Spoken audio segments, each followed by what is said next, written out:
Cześć, to ja, Kamila, czyli Polka w podróży. Dzisiaj zapraszam Was do odwiedzenia ze mną Hanoi, czyli stolicy Wietnamu. To jedziemy. Hanoi to stolica i drugie pod względem wielkości miasto Wietnamu, położone w północnej części kraju nad Rzeką Czerwoną. Z lotniska łatwo dostać się autobusem miejskim, który kosztuje około 45 tysięcy dong, do samego centrum, czyli Old Quarter, czyli Starego Miasta, w okolicy którego znajduje się najwięcej atrakcji dla turysty, który odwiedza to miasto po raz pierwszy. Można również wziąć taksówkę z lotniska, ale pamiętajcie, żeby cenę uzgodnić z góry. Za sam przejazd zapłacicie około 300 tysięcy dong plus około 200 do 300 tysięcy za opłaty za autostradę. Czas przejazdu jest porównywalny, ponieważ Hanoi jest notorycznie zakorkowane.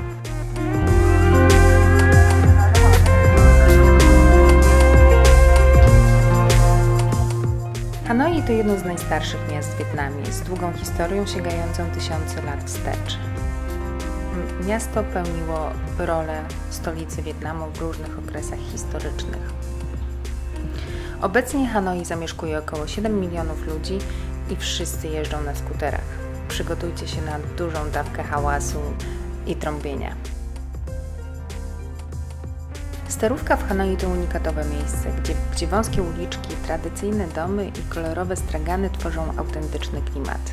To idealne miejsce do zwiedzania pieszo i odkrywania lokalnej kultury.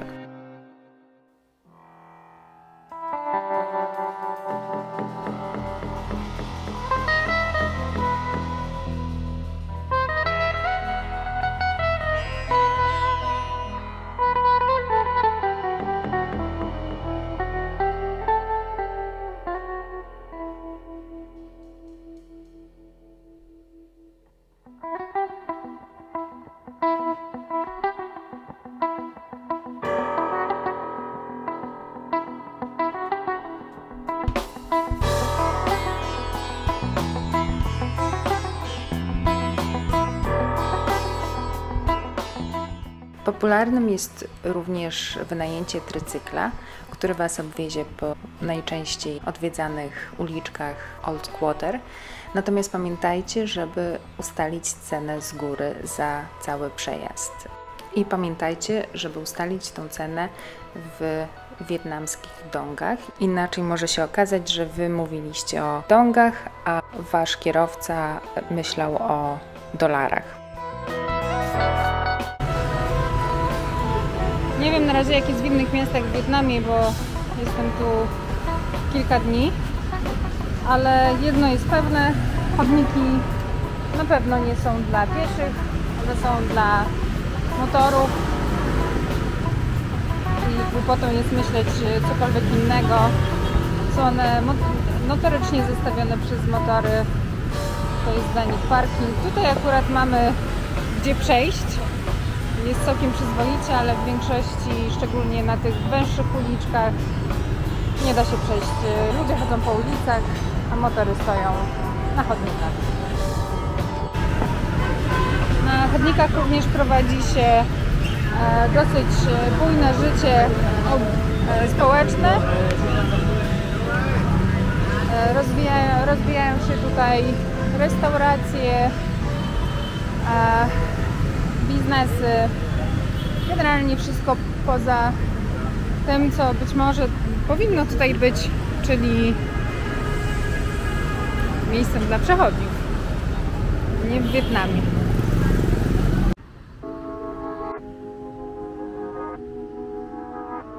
Jezioro Hoan Kiem znane jest ze swojego związku z legendą o żółwiu. Według legendy cesarz Le Loi otrzymał od bogów magiczny miecz, który pomógł mu wyzwolić Wietnam spod chińskiej okupacji.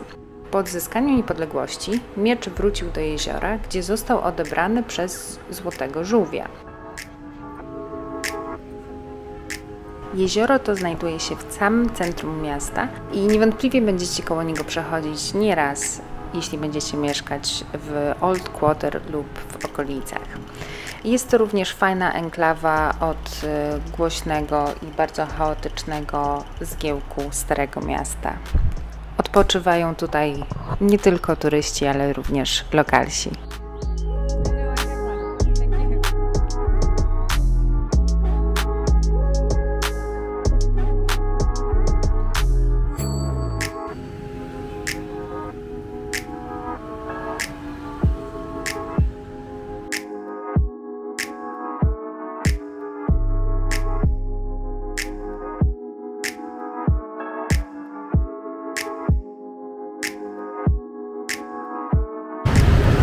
Pagoda Tran Quoc w Hanoi to jedna z najstarszych świątyń buddyjskich w Wietnamie.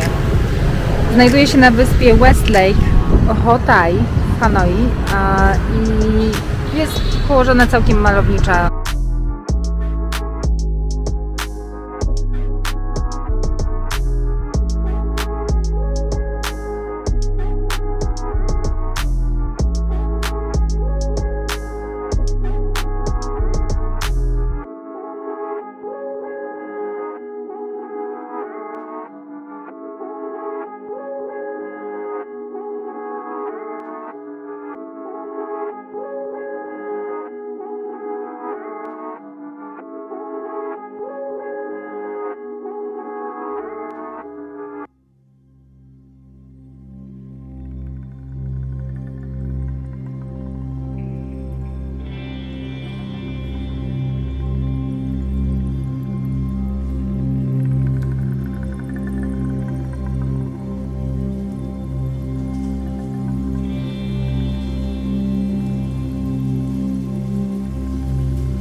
Nieopodal pagody Tran Quoc znajduje się świątynia Quan Tan, do której też można zajrzeć. Została ona zbudowana około roku 1010 podczas wczesnej dynastii Ly. Świątynia, co ciekawe, czci taoizm, a także buddyzm.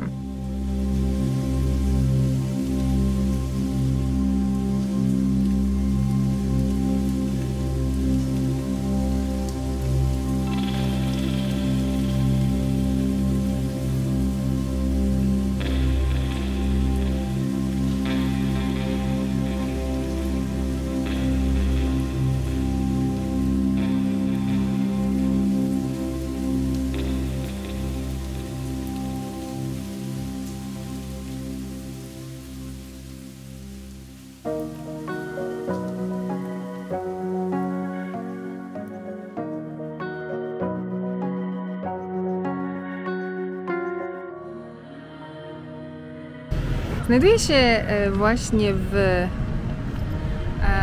mauzoleum Ho Chi Minh, tutaj.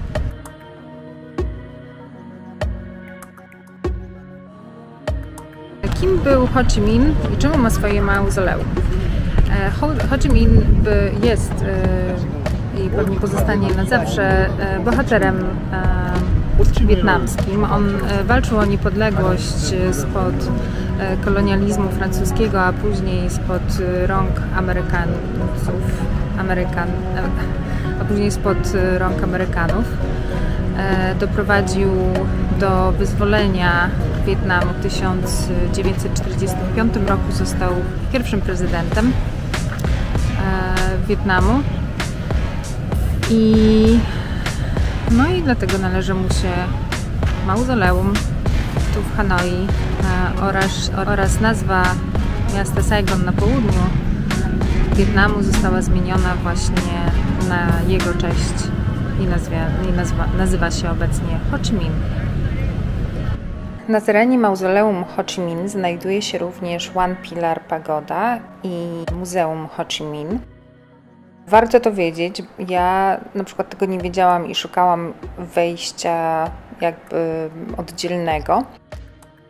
Natomiast musicie się dostać do mauzoleum i wówczas można sobie pochodzić po terenach tego właśnie mauzoleum.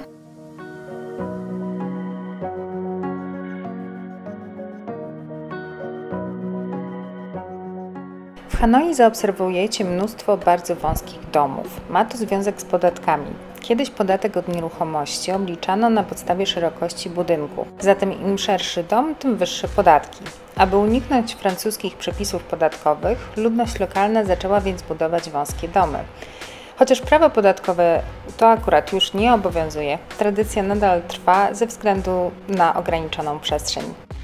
Jeśli zaczynacie się nudzić w Hanoi, to możecie odwiedzić Muzeum Narodowe Historii. Natomiast nie jest ono szczególnie imponujące. Miałam wrażenie, że wystawy są trochę chaotyczne i trzeba również pamiętać, że oni mają siestę. Od 12 do 1:30 muzeum jest zamknięte. To, co natomiast warto odwiedzić, to Cytadela Cesarska Thang Long w Hanoi, która ma bogatą historię sięgającą ponad 1000 lat. Została ona zbudowana w 1010 roku przez dynastię Ly jako siedziba władzy Cesarstwa Wietnamu i była używana przez wiele kolejnych dynastii, w tym Tran, Le i Nguyen. W 2010 roku Cytadela ta została wpisana na listę Światowego Dziedzictwa Kulturowego i Przyrodniczego UNESCO.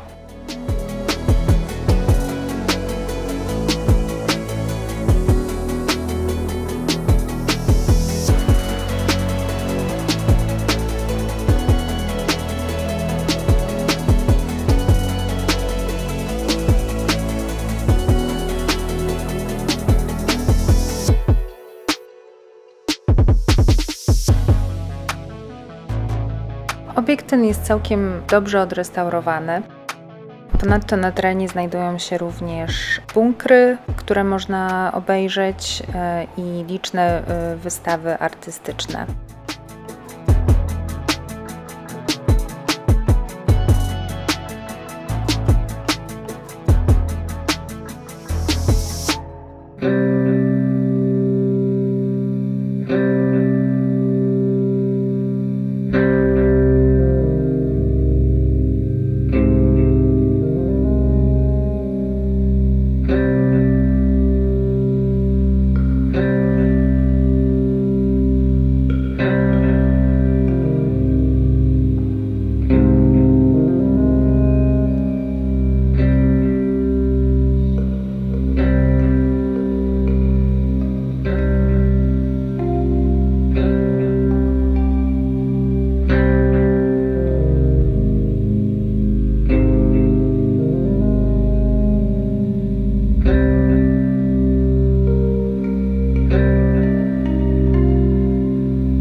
Nieopodal Old Quarter znajduje się największy w Hanoi market, Don Juan. Na markecie wiele sprzedawców zajmuje się tylko handlem hurtowym, więc nie zdziwcie się, jeśli Wam odmówią sprzedania towaru. Również moim zdaniem jakość przedmiotów sprzedawanych na tym markecie pozostawia wiele do życzenia. I szczerze mówiąc, z daleka market ten krzyczy i pachnie tanią chińszczyzną, więc jeśli nie macie nagłej potrzeby, żeby coś kupić, można ten market sobie darować.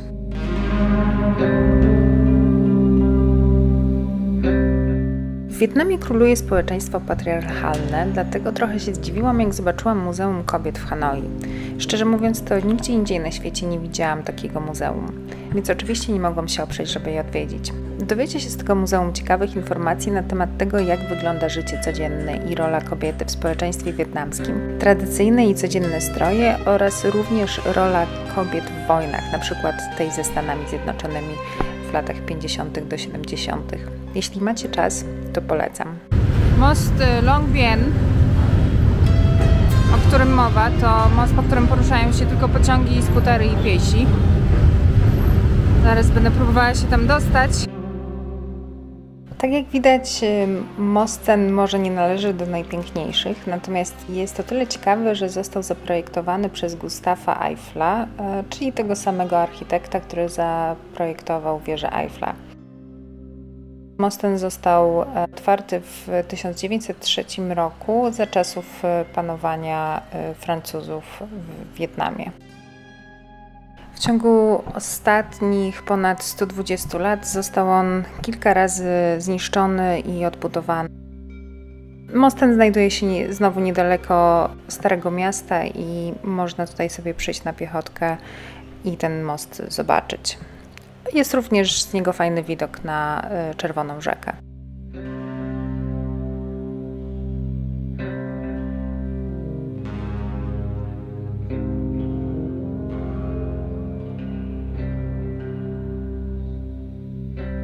To jest jeden z najdłuższych murali na świecie.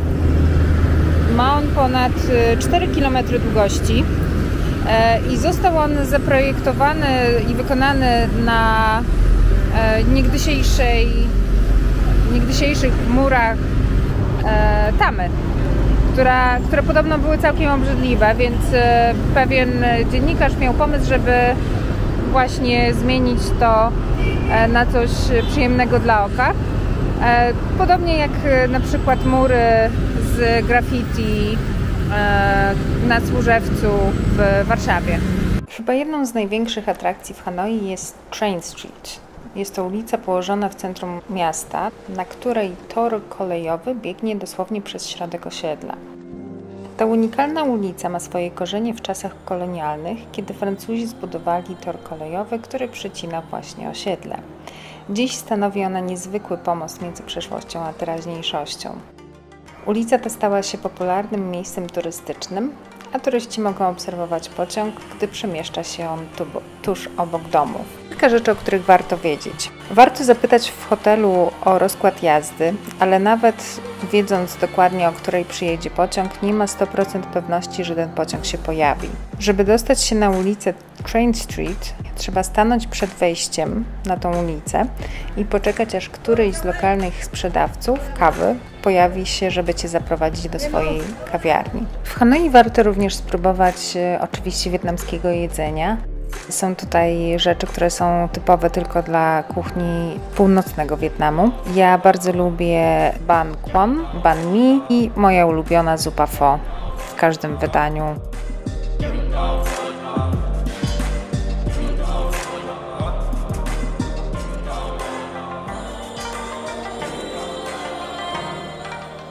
To tyle na dzisiaj ode mnie. Mam nadzieję, że podobał Wam się ten filmik. Jeśli tak, zostawcie swoje uwagi w komentarzach, zasubskrybujcie mój kanał. No i powodzenia w Hanoi. Pozdrawiam serdecznie. Kamila, czyli Polka w podróży.